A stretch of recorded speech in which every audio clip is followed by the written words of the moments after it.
friends, and welcome once again to a fresh episode of Worldview on Dialogus. I'm Vishal Dahiya.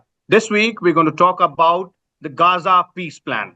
In fact, as we all remember, representatives from several countries came together earlier this week to sign a document known as Gaza peace plan with all key stakeholders involved and being formulated and put forward by none other than the US President Donald Trump, both as a proposer and as a guarantor as well, in terms of ensuring peace in Gaza and bringing an end to the 2-year-long war between Israel and Hamas. Now, there are some positive aspects in terms of the implementation of the 20-point peace plan.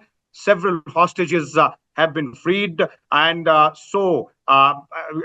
counteraction has been taken by Israel as well by freeing some, Palestinian prisoners as well. But the question remains as to how long will it take to implement this peace plan in its entirety. Also, how, useful this peace plan can be in the long run to ensuring peace not only in Gaza, but also in the overall West Asian region. We'll try and understand various aspects of this peace plan, its implementation on the ground, its implications in the regional security scenario, and also the key players involved, what is their take on this particular peace plan. And for more on this, we're joined by two distinguished experts. Let me first introduce them to you. We have with us retired Lieutenant General Syed Ata Hasnain. General Hasnain, welcome to the show here. Thank you. We would love to have your perspective. You've been, keeping a very close watch on this, writing wonderful articles as well. We're also joined by Dr. Waiel Awwad. He's an eminent journalist and also a strategic analyst on the West Asian region. Dr. Awwad, welcome to you as well. It's nice to have you on the show after a long time. Thank you for having me. Let's begin with the first, basic questions. And I'll start with you, General Hasnain. The first instance, when we look at the document, the 20-point peace plan known as the Gaza peace plan, how do you summarize it? How do you look at the Gaza peace plan? Was this the best possible solution? Thank you, first of all, Vishal Saab, for inviting me for your program, and for our viewers, happy Diwali to everyone. Let me start immediately in responding to your question. First of all, a very positive response to the plan itself or the action which has been taken. Everyone wanted an end to this 2-year unnecessary bloodletting which was going on, right? It has stopped, but is this permanent? Only time will tell. The manner in which it has been set out, I think an attempt has been made to overreach actually. 20 points, very, very comprehensive, no doubt. Not divided out into initial, interim and long-term, etc. But we ourselves as analysts can perhaps look at that and determine what is the thing which is achievable in the initial term that we are looking at. Now, for example, violence has ceased, but we saw within a few days, we had an attack where 6 Palestinians were killed, some kind of a misunderstanding between some kind of stone throwing which was taking place on the IDF soldiers who were there. So there is no force there at the moment to do a separation. Normally, when two elements are fighting in this kind of a way, one of the ways of keeping them apart is always to have a uniformed armed force which will do a separation, create a separation zone. That has not been done at all. And that's the first military aspect of a ceasefire that needs to be executed immediately. So having said that, there are many other aspects of this. I'm glad to see that the prisoner exchange has started. So many of the hostages have been released. A large number of prisoners who were languishing in Israeli prisons have been released as such. The humanitarian assistance has started, not in the scale in which we expected, and it should immediately, because the crisis is beyond proportions, absolutely. Mm-hmm. And the opening up of the various entries and exits into the Gaza area from Rafah and places like that is all still under a fair amount of, grayness as such. There were supposed to be almost, I think, 800 vehicles which were supposed to immediately drive into Gaza with all kinds of aid. Some of it has reached there, some of it is going there. to my mind at the moment is expecting positive. But when you look at the larger geopolitical picture of of West Asia, and when you look at the dynamics and details of the issue between the Israelis and the Palestinians, this doesn't seem to touch all the dots. There seems to be too much which is still in the gray zone, and we need to discuss that. Okay, well, we're coming to that only since you refer to too much in the gray zone part. General Hasnain, let me bring in Dr. Awwad here as well. Dr. Awwad, as General Saab is pointing out, as far as immediate relief to the residents of Gaza in terms of humanitarian aid, to releasing, hostages and prisoners, that part is perfectly fine, and this was pretty much required as well.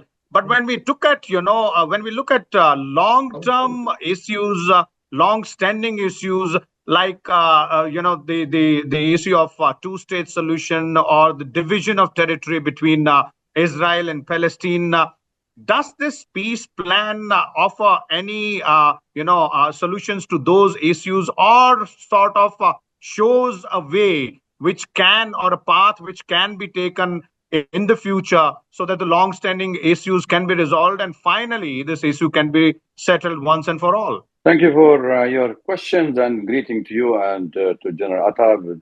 Actually speaking, if we look at the peace plan that Mr. Trump has put on the table, it is have two takes away from this plan, I would say. One is that he was able to halt all the genocide committed against the Palestinians for the last 730 days by the Israeli bombardment, continuous bombardment.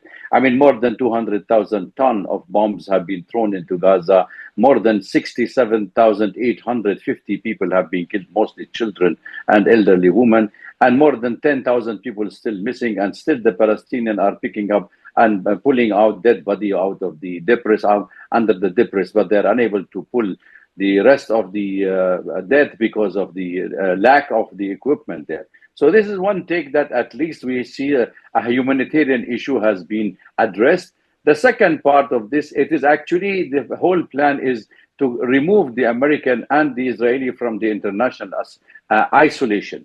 Vishal, this war have created lots of resentment all over the world, demonstration against the war, demonstration against the United States, supporting Netanyahu in his war. And this is not a plan that as for a peaceful solution, a permanent solution. It simply speak of a halt of the genocide, the exchanging of prisoners, and then talk of the long plan. If you listen to Trump, he tell you this is a permanent. If you listen to Netanyahu, he gave a different version of the peace plan that Trump has presented, and his son-in-law, the Trump son-in-law Kushner, have submitted to it, and nobody talks about it, which does not speak of any Palestinian state. So I think what we are witnessing currently is there is a peace without the Palestinian. The absence of the Palestinian from the negotiation in Sharm el-Sheikh and Israel is a clear indication that this phase of the ceasefire, it is a peace plan, but it is a piecemeal plan to divide the Palestinian issue. The main focus now, if you look, it is more in the West Bank, where the Israelis are annihilating the whole of Palestine, partially or completely, because they do not believe that should be any two-state solution or a viable solution. Even Netanyahu himself, since 1995, he has been saying it. He have already had the demonstration. He torn the Oslo agreement, throw it in the dustbin, and his activists killed Ishaq Rabin, who signed the Oslo agreement with Yasser Arafat those days. So therefore, there is no question in the head of any Palestinian, that any Israeli, that there will be a two-state solution. Not to speak of the public opinion in Israel currently, which is more tilting toward the right wing, where they don't want to see a Palestinian state at this stage, at least. So therefore, I think the focus will be more on the settlement, on the recolonization of the whole of Palestine, conquering the whole of Palestine. And at the end, finally, if they are going to give this to an international mandate, then we are going to see the second Balfour of the British, where we see Tony Blair, who is himself, who played the war on Iraq, invasion of Iraq himself, and George Bush is a clear indication there is no question of a two-state solution. Okay. Let me bring in General Hasnain here as well. General Hasnain, the thread which you started with, Dr. Awwad has has put it on the table, plain and bare. Now, the question is that as far as the commitment part is concerned, from the two major parties in this conflict, on one side, it was Israel. On the other side, it was Hamas. If we look at the statements and if we compare their statements, there seems to be no commitment from either side in terms of finding a long-term solution or committing to the long-term aspects of it. So do we understand that we should be happy, or the world should be happy, that at least the hostilities, the war, the conflict has come to an end, and those who are suffering will now get some relief? Is that it? Anyone, Vishal Saab, who knows conflict will be very happy initially, will be clapping everywhere, applause for the fact that a ceasefire has come about, an end to violence has come about. As I said right in the beginning, the interim part of or rather the initial part of this whole 20-point plan is good. There's no doubt. But as Awwad Saab just said, you are looking for solutions at the end of the day. This is just a temporary measure, what is happening. Exchange of prisoners, humanitarian aid going in, burial ceremonies, etc. This is all post-conflict. It happens anywhere. Ultimately, what you call in Hindi, the daro-madar, right? The center of gravity of this entire issue is the two-state solution. No one in this is not even mentioning it. It's not even referring to it anywhere. And otherwise, even a political solution, a political, strategic kind of a solution, which may not just be two-state of any kind, is not even being proposed here. So what essentially everyone is looking for is a stabilization of the conflict situation. Conflict situations can be stabilized, but then they get destabilized very soon. What I can see is, for Hamas, this is a tactical pause, nothing more. Israel has suffered also tremendously. It's not that Israel has not suffered. For the last 2 years, they have had mobilization of the kind which they've never had in the past. Their overall economic downturn has been much greater than what we have ever witnessed in the past. So even Israel is looking for a reprieve. So a break, a pause from both sides is good, no doubt. But in this pause, in this interim, if someone doesn't step in with something sensible in terms of a solution, this is all going to go back to where it is. Who's that someone who is to step in? Because as Dr. Awwad was pointing out, the task force which is being mentioned with the President Trump as the chairman is seemingly unacceptable even before the word go. Absolutely, that is the problem. You had some good things like, for example, Turkey being made responsible for the humanitarian aspects. Fine, this is very good. Some of these touch point issues are good. But as you say, the larger issue, and we are reminded about what Mr. Trump said at some time in his campaign, and I think early part of his presidency, when he said that this should be actually a huge resort should come up ultimately in Gaza. If that is the kind of thinking which is there in the senior leadership of the world, then I can imagine that where are we in terms of solution of the issue of Gaza is concerned. Conflict, to my mind, this is a temporary halt. This is a temporary ceasefire. It's all going to go back.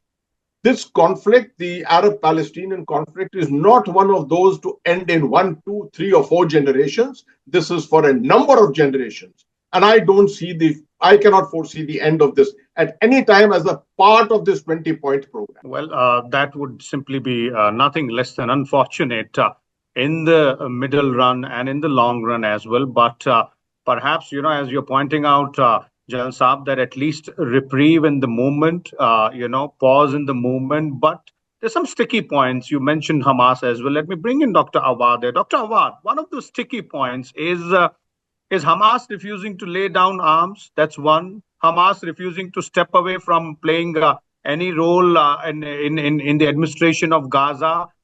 So those are some points which seemingly are not only unacceptable to Israel, but also unacceptable to those which are now against Israeli action in Palestine, other European countries, apart from, of course, the United States of America. Well, look, 150 nations and the UN have already recognized Palestine. For the first time, we see countries which has always have been shy away from accepting a Palestinian state like UK and France and Netherlands and all these countries. Now they're openly saying they're supportive of the two-state solution. I think the Palestinians have to set their house in order.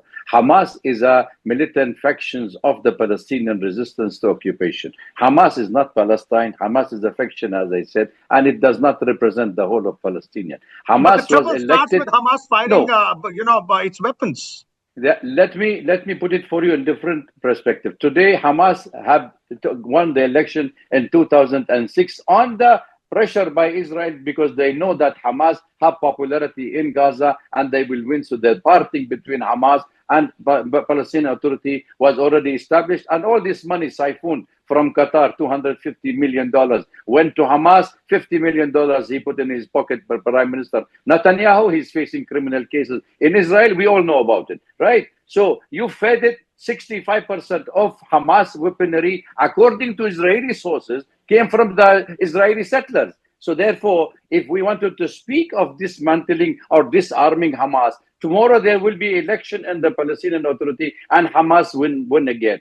Will they not resist occupation? You have the right to resist occupation by all means. That is what the UN Charter say. That is what international laws say. That is what the normal nature tell you. Nobody can take your house by force. You have the right to resist. But Hamas choose the wrong path of attacking Israel, of doing this on behalf of the Palestinian, where the Palestinian felt they were not really achieving any objective out of this, except the international outcry and showing that there is a Palestinian humanitarian, political issue and historical issue to be solved.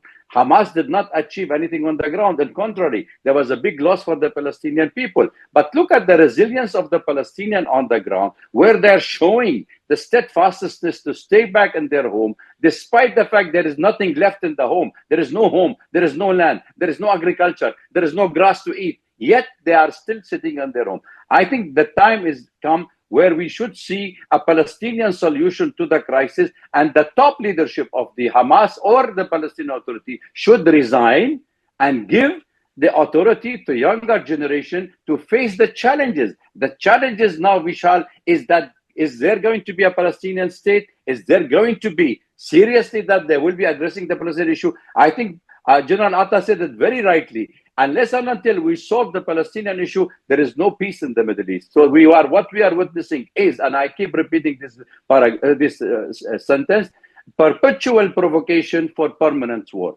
So today, Hamas, tomorrow somebody will fire a rocket, which is Israeli informer in Gaza Strip, and Israel will say, this is Hamas. Again, they will bombard. So where the solution is? When you are only thinking of expelling the Palestinian, annihilating the land, I think it's a time the international community, and that is a shame on the UN that they are unable to finish this crisis, which has started with the establishment of UN. Okay, General Saab, as Dr. Awwad is pointing out, when we look at the solutions, there is a peace plan which has been signed. There is at least a reprieve. There is a pause for both sides.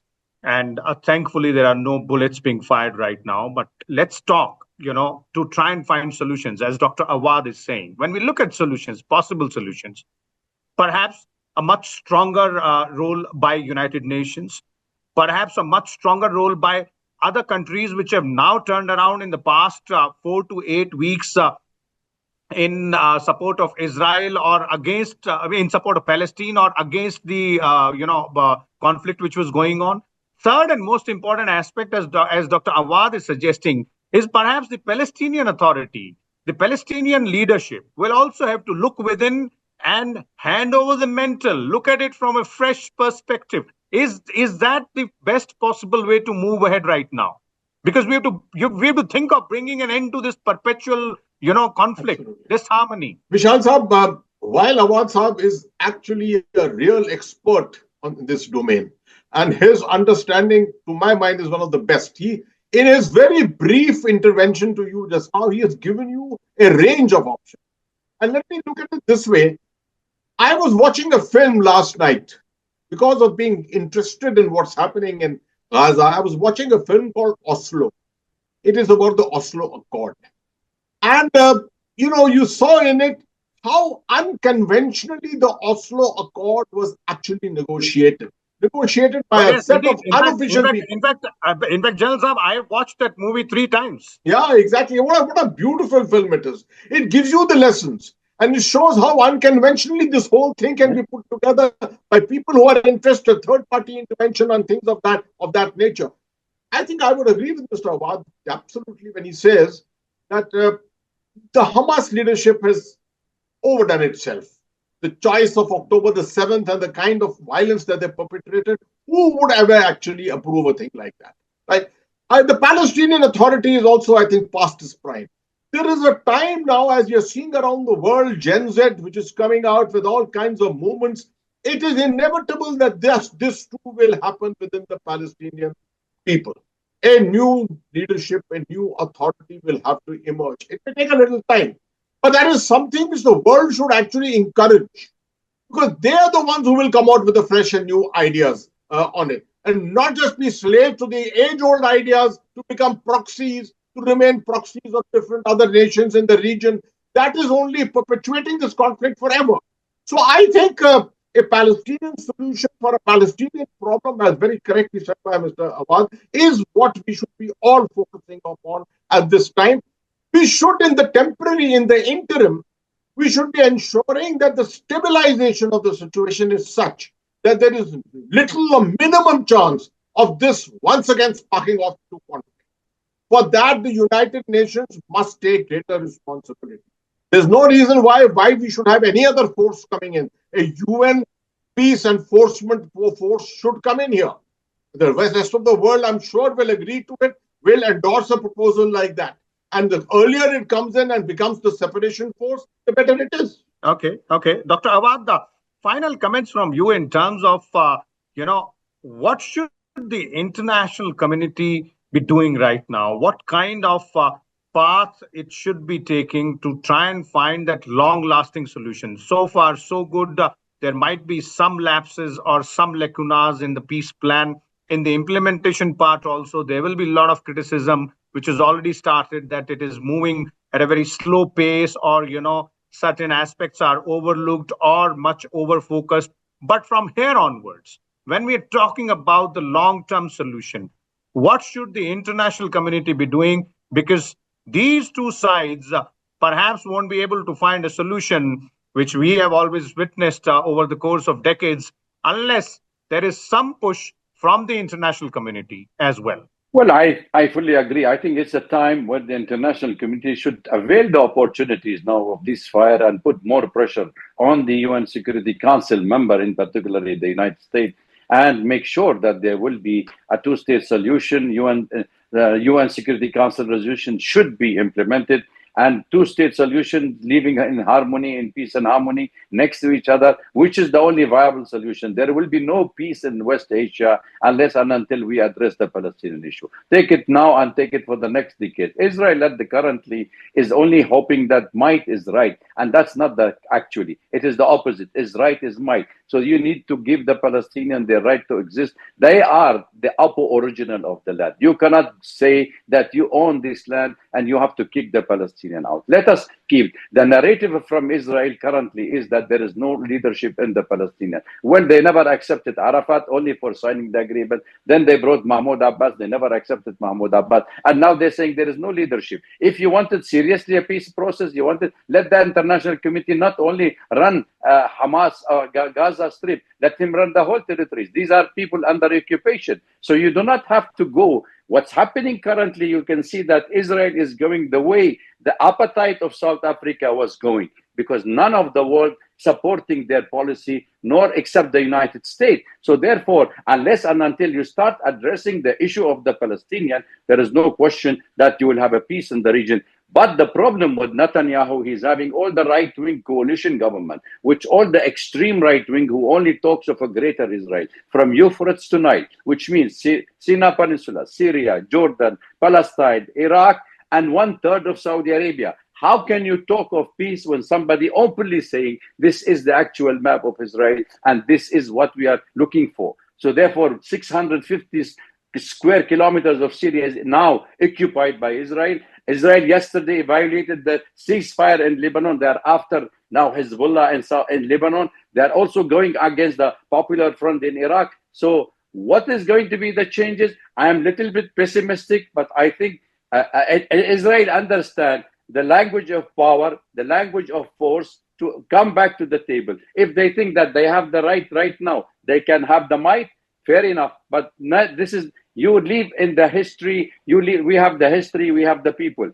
The problem, let me end up by saying, the problem of the United States and Israel, that they don't want to integrate Israel into the Middle East. The American wanted Israel to remain the dominant power politically, economically, and militarily. So they are not willing to integrate. They talk of Abraham Accord. Abraham Accord is what? Where is the Palestinian in the issue? It's not only normalization of relations. Israel itself does not want normalization. Israel wanted to tell the Arab world when they attack Qatar, when they are attacking Iran, when they are going to attack Iraq now, and Egypt and Jordan, in fact, and they're saying we can reach any person. It's our security now. And what is your security? This is my security. What is your border? Then none un-Israeli can come to your show and tell you what is the border of Israel. Okay. So basically what you're saying is that there are various aspects which are still not being talked about, which are still not being focused upon. But I would say, Dr. Awwad, that the first step to finding any solution is being optimistic. Let's all stay optimistic that perhaps, sane thinking people, the younger generation, perhaps, as suggested by yourself and General Hasnain as well, they might come up with some unique ideas, some solutions, some fresh ideas, and perhaps, everybody on both sides will see the light in the form that there is no point in having a never-ending conflict. It will have to end at some point in time, and everybody should be living in peace. Meanwhile, let's all rejoice in the fact that there is peace, there is no firing. At least there are no bullets being fired. Those who are suffering are getting the aid as well. But again, with a very cautious approach, that a solution has to be found, a long-term solution has to be found. Thank you so much, Dr. Awwad and General Syed Ata Hasnain as well for joining us here on the show, for sharing your valuable inputs and your time as well. We'll come back again next week with a different topic. Till then, keep watching Dialogues. Thank you.